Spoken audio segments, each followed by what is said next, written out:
फितना अल हिंदुस्तान बोला पाकिस्तान ने इंडिया के लिए। क्यों बोला? क्योंकि वो पाकिस्तान और टीटीपी दोनों को एक जगह लाना चाहता है। वो ये दिखाना चाहता है कि हम पाकिस्तान है और हमारे हमारे ऊपर चारों ओर से हमले हो रहे हैं। हम पाकिस्तानी आर्मी हमें बचाए हुए। आज से 2 महीने पहले, 3 महीने पहले, 5 महीने पहले जो वीडियोस बन रहे थे पाकिस्तानी यूट्यूबर्स की तरफ से, वो ये थे कि इस आर्मी की जरूरत क्या है, ये आर्मी कर क्या रही है, ये आर्मी जो है सब पर अटैक कर रही है, सब पर हमले कर रही है। आज वो सब खत्म हो गए। ऑपरेशन पुलवामा सक्सेसफुल हुआ। ऑपरेशन पुलवामा सक्सेसफुल इसलिए हुआ कि पाकिस्तानी आर्मी पे जो हमले हो रहे थे वो सारे खत्म हो गए।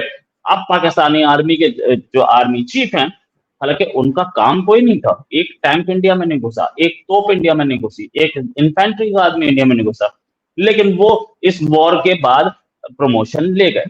प्रमोशन होती तो एयरफोर्स की होती, मानते एयरफोर्स चीफ ने, क्योंकि जो उन्होंने 6 प्लेन जो क्लेम किए कि 6 प्लेन हमने गिरा दिए, वो एयरफोर्स ने गिराए थे। पाकिस्तानी आर्मी ने कभी नहीं गिराए थे। पाकिस्तानी आर्मी गिरा भी नहीं सकती प्लेन को। लेकिन बन आसिम मुनीर हैं, और ये आर्मी हमेशा अपने इंटरनल कंजम्पशन के लिए होती है, तो ये तो सबको पता है। गोली मार देंगे एयरफोर्स चीफ को। आर्मी इतनी है।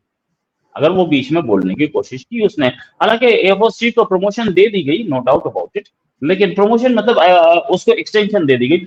बात ये भी है कि एक हमला हुआ अभी हाल में, बीएलए का हमला था। इंडिया से कोई लेना देना नहीं था। मैं आपको ये हमला दिखाता हूं। इस हमले में बस पूरी जल गई। बस पूरी जल गई आपके सामने। बताया ये जा रहा है कि ये हमला एक स्कूल बस पे हुआ, ऐसा पाकिस्तान का कहना है। बीएलए का कहना बिल्कुल अलग है। बीएलए ने कहा कि ये हमला जो है हमने किया किन पे? पाकिस्तानी सेना की गाड़ी पे।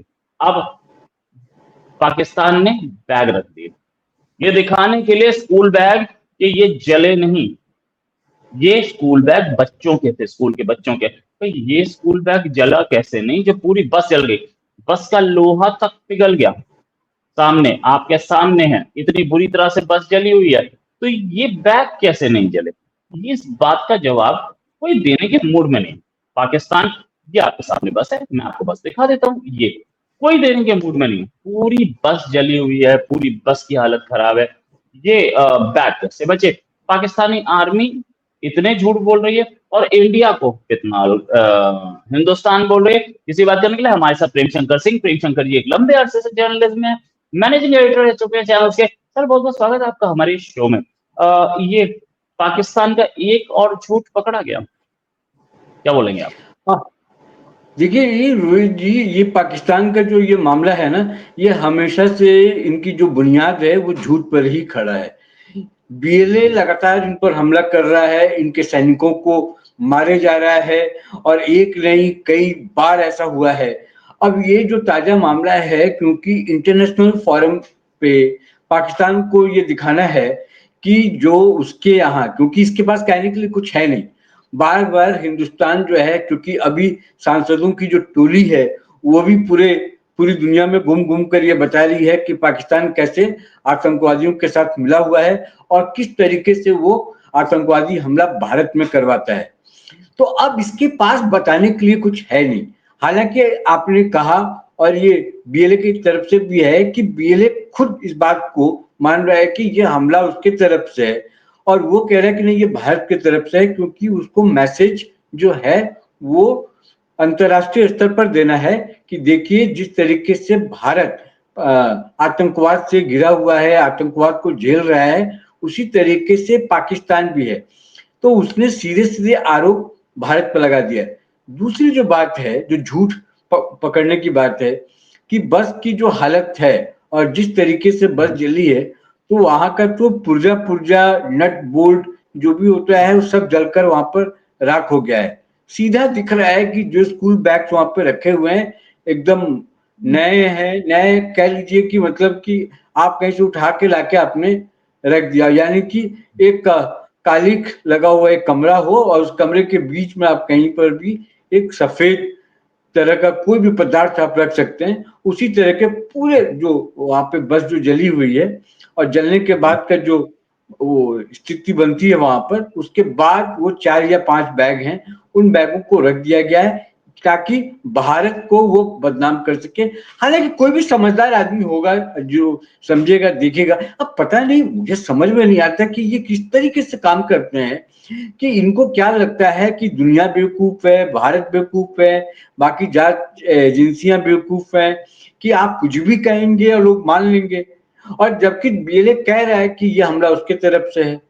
तो पाकिस्तान में जो झूठ की राजनीति चल रही है, आपस में भी वहां पे स्थिति क्या है पता ही है आपको। सरकार और आर्मी की क्या है स्थिति आपको पता है। किस तरह से उसका आर्मी चीफ ने पूरे इस पहलगाम के बाद जो ऑपरेशन सिंदूर भी हुआ, उसके बाद भी किस तरीके से झूठ फैलाई गई पाकिस्तान की तरफ से, इसको भी दुनिया ने देखा। और इसी झूठ को बताने के लिए जो सांसद हैं हमारे, वो दुनिया के अलग अलग देशों में जाकर बता रहे हैं कि ये पाकिस्तान का फितरत है और पाकिस्तान ऐसा ही झूठ बोलता है। कई और भी चीजें हैं, जबकि झूठ की जब हम बात कर रहे हैं कि उसमें ये भी झूठ फैलाया गया कि जब दोनों तरफ से वॉर ऑन था, उस वक्त भारत अपनी तरफ से बता रहा था कि हमने ये नुकसान किया, आतंकियों का कैंप को नुकसान किए, एयरबेस को नुकसान पहुंचाया। तो वहां से भी जो बातें कही जा रही थी वो बिल्कुल झूठ थी। तो झूठ तो इनको बोलना ही है। इसके पीछे का जो मकसद है वो मैं आपको बता रहा हूँ, क्योंकि अंतर्राष्ट्रीय लेवल पर ये अपने आप को बचाने की कोशिश कर रहे हैं। क्योंकि हर जगह पर जाकर अब सांसद जो हैं हमारे, जो प्रतिनिधि के रूप में गए हैं, वो बता रहे हैं। अब वहां पर वो बता रहे हैं तो फैक्ट्स जो है उसके साथ बता रहे हैं। और इस फैक्ट्स को पूरी दुनिया ने देखा है, सब लोग समझते हैं, ये आज की कहानी है नहीं। ये आतंकवादियों को किस तरह से पालते पोसते हैं, इसको दुनिया जानती है। और यही वजह है कि ये जो हमला हुआ है, ये हमला भारत की ओर इनको ले जाने का केवल ये कह सकते हैं। मुझे नहीं लगता है कि रोहित इसका कोई बहुत बड़ा इनको फायदा होगा, और नहीं तो ये झूठ की जो इनकी लिस्ट है उस लिस्ट में एक और इजाफा हुआ है। सारी दुनिया को पता लगता है, सारी दुनिया ने सपोर्ट भी नहीं किया पहलगाम में। जब उन्होंने बोला कि कोई प्रूफ नहीं दिया गया, उसके बाद सारी दुनिया ने सपोर्ट किया इंडिया को कि प्रूफ की जरूरत नहीं है, काम आप ही ने किया है। और यहाँ तक यूएन के एक स्पेशल सेशन बुलाया गया यूएन सिक्योरिटी काउंसिल का, वहां पे भी सबने यही पूछा कि लश्कर तैयबा ऑपरेट कहाँ से करती है। पाकिस्तान के पास कोई जवाब नहीं था। लेकिन पाकिस्तानी आवाम, पाकिस्तानी लोग, पाकिस्तान के की पॉपुलेशन, उसको बेवकूफ बनाने में ये लोग जिसे बोलते हैं सक्सेसफुल होते हैं। हर बार सफल होते हैं।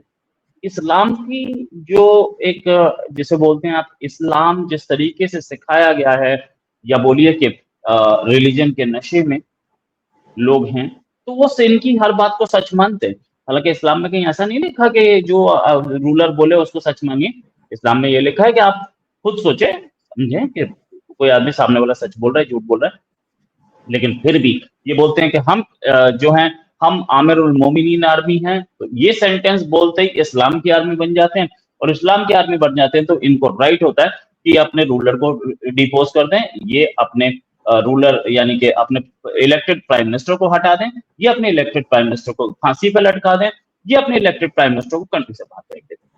पाकिस्तानी जो लोग हैं वो कितना इनसे इत्तेफाक रखते हैं, वो सारी बातें सच क्यों मानते हैं? देखिए रोहित, इसमें एक सबसे बड़ी बात यह है कि ये टारगेट किसको करते हैं। पाकिस्तान में गरीबी बहुत है, और गरीबी के नाम पर ये क्या करते हैं, जितने भी आतंकवादी संगठन हैं वहां पर, वो टारगेट यंग बच्चों को करते हैं, जिनकी उम्र 16 साल, 17 साल, 18 साल, 20 साल। वो बच्चे ऐसे होते हैं कि जिनको सही और गलत का जो एक अंदाजा लगा पाना उनके लिए बड़ा मुश्किल होता है। उनको देश के नाम पे, अल्लाह के नाम पर भड़काया जाता है। हुर वाली बात तो जग जाहिर है कि किस तरीके से वो इस्लाम के नाम पर भड़काते हैं और कहते हैं कि हमें बदला लेना है, और कि जब आप इस तरह का कारनामा आप करेंगे तो आपको किस तरीके से जन्नत नसीब होगा। तो इस तरीके से भड़काया जाता है। और जो वहाँ पढ़ा लिखा अवाम है, वहाँ आप बात कीजिएगा पाकिस्तान में, वो बखूबी बहुत लोग समझते हैं। हालांकि कई पढ़े लिखे लोग भी हैं जो नहीं समझते हैं, क्योंकि वो खुद सीधे वॉर में शामिल नहीं होते हैं, वो खुद अपने आप को नहीं लाते हैं। वो इन बच्चों को बरगलाते हैं, और वो बच्चे पढ़ने की उम्र में उनके हाथ में हथियार थमा दिए जाते हैं। और आप देखिएगा, वो मुंबई अटैक हो या कोई और भी अटैक हो, आप देखिए सब जो बच्चे हैं वो 18-19 साल के ही होते हैं। जो भी इनका आका होता है, जो इनका सरगना होता है, वो उम्र दराज होता है, जो उनकी टीम होती है वो कभी मैदान में नहीं आते, वो हमेशा बच्चों को भेजते हैं। अब बच्चे इसलिए आते हैं क्योंकि या तो उनको पैसे का लालच दिया जाता है, उनको शॉर्टकट रास्ता बताया जाता है कि बहुत कम समय में आप पैसा इतना हो जाएगा, उनके घर वालों तक पैसा पहुंचाया जाता है, उनको सपने दिखाए जाते हैं, उनको कहा जाता है कि ये काम आप इस्लाम के लिए कर रहे हैं, अपने धर्म को बड़ा करने के लिए कर रहे हैं, और कुछ ऐसे लिटरेचर या भड़काऊ चीजें इनके साथ शेयर की जाती हैं, बताई जाती हैं, जिनसे इनको लगता है कि जो हिंदू, क्योंकि हिंदू मुसलमान की लड़ाई है भारत में, अगर आप आतंकवादी पनपते हैं, क्योंकि हर आतंकवादी इस्लाम कबूल किए हुए है और इस्लाम को मानने वाला होता है, तो उसको हिंदुओं के खिलाफ भड़काया जाता है। और यही वजह रही, जब कश्मीर में भी जो कश्मीरियों को भगाया गया, वो सब कश्मीरी पंडित थे, और भगाया किसने? मुसलमानों ने भगाया। तो ये हिंदू मुसलमान की राजनीति करके मुस्लिमों को भड़काना, और उन बच्चों को भड़काना जिनके घर में आर्थिक स्थिति जिनकी ठीक नहीं है, उन बच्चों को लाना और फिर बताना कि भारत आपके लिए कैसे दुश्मन देश है। लेकिन आप कई बार देखेंगे कि जब पाकिस्तान के गली मोहल्ले में के लोग जो हैं, जो लोग समझते हैं कि आर्थिक स्थिति या आर्थिक स्थिति भारत की कैसी है, आर्थिक मोर्चे पर भारत कैसे आगे बढ़ रहा है, भारत में डेवलपमेंट कैसे हो रहा है, वहाँ किस तरह से स्कूल कॉलेजेस बन रहे हैं, वहाँ पर कैसे साइंस में और आपका इंफॉर्मेशन टेक्नोलॉजी में किस तरह से भारत आगे बढ़ रहा है, जो लोग ये समझते हैं वहाँ सवाल भी उठाते हैं और कहते हैं कि भारत किस तरह से विकास कर रहा है, दोनों देश एक साथ ही आजाद हुए, आज पाकिस्तान की हालत क्या है और आज भारत की हालत क्या है। दूसरा एक और मुझे जो लगता है कि पाकिस्तान क्योंकि कमजोर देश है, आर्थिक रूप से बहुत ही दयनीय स्थिति है उसकी, अपने पास कुछ है नहीं, वो 2 दिन भी सस्टेन न कर पाए अपने भरोसे, अपने बल पर, तो अमेरिका जैसे देश हैं, चाइना जैसे कुछ देश हैं जो कि अपने फायदे के लिए इनको इस्तेमाल में लाता है। वो पाकिस्तान को समझ में नहीं आता, क्योंकि जब आपका पेट खाली होता है, जब आप भूखे होते हैं, तब आप सही और गलत का अंदाजा नहीं लगा पाते हैं। उसका फायदा अमेरिका उठाता है और वही कोशिश उसने भारत के साथ भी करने की, तो उसको मुंह की खानी पड़ी जो ट्रंप है, क्योंकि ट्रंप इस बार खासकर, अब देखिएगा कि इस बार खासकर जो ट्रंप आया है और ट्रंप जो बोलता है, जो करता है, उसको देखना कि कुछ और उसकी स्थिति खराब है, क्योंकि वो समझ के विचार करके कोई बात नहीं बोलता कि इसका असर क्या पड़ेगा।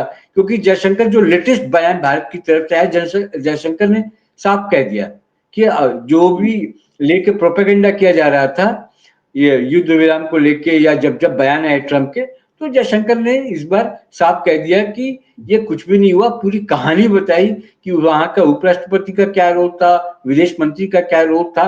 और अक्सर ऐसा होता है कि जब दो देश लड़ते हैं तो जो भी बाकी दुनिया के देश होते हैं, सबका यही कहना होता है कि देख लीजिए, मिल बैठकर बात कर लीजिए, युद्ध सही नहीं है, शांति का रास्ता अपनाना चाहिए। ऐसे ही मैसेजेस भारत के पास भी आए होंगे, पाकिस्तान के पास भी आए होंगे, और उसी को ध्यान में रख के भारत ने कहा कि अगर ठीक है पाकिस्तान वहां से कॉल करता है, उसका यूजी कॉल करता है, तो हम विचार करते हैं, देखते हैं। तो ये प्रोसेस जो था वो इंडिया पाकिस्तान के बीच में था, जिसको ट्रंप ने वो किया।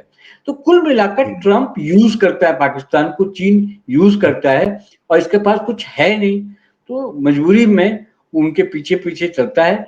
और भारत क्योंकि बड़ा देश है, भारत में वो सब कुछ आज की तारीख में मौजूद है, हथियार से लेकर टेक्नोलॉजी से लेकर और पॉपुलेशन से लेकर बड़ा मार्केट है हिंदुस्तान भी। तो हिंदुस्तान जानता है कि मैं एक बड़ा मार्केट हूं, आप हमें इग्नोर नहीं कर सकते, यानी कि आर्थिक मोर्चे पर भी आप भारत को इग्नोर नहीं कर सकते। तो अपनी ताकत को हिंदुस्तान समझता है। ये सब चीजें पाकिस्तान में नहीं है। पाकिस्तान सिर्फ वॉर जानता है, वॉर भी ऐसा कि छुप छुपाकर, पीठ में खंजर भोंकने वाला, सामने से आकर वॉर नहीं करते हैं ऐसे लोग, उसमें से पाकिस्तान है। और ऐसे में तो आप कितने भी शक्तिशाली हो, लेकिन पीठ से अगर कोई खंजर आके आपको मारे, तो फिर आपको उस स्थिति में जाना पड़ता है जिसकी हम कल्पना नहीं करते। Right. Thanks a lot, Prem Shankar ji, for joining. Pakistan को ऐसे ही एक्सपोज करते रहें, उम्मीद है। और उम्मीद है हम जल्दी आपके साथ एक प्रोग्राम और करेंगे। अभी के लिए नमस्कार, धन्यवाद, जय हिंद।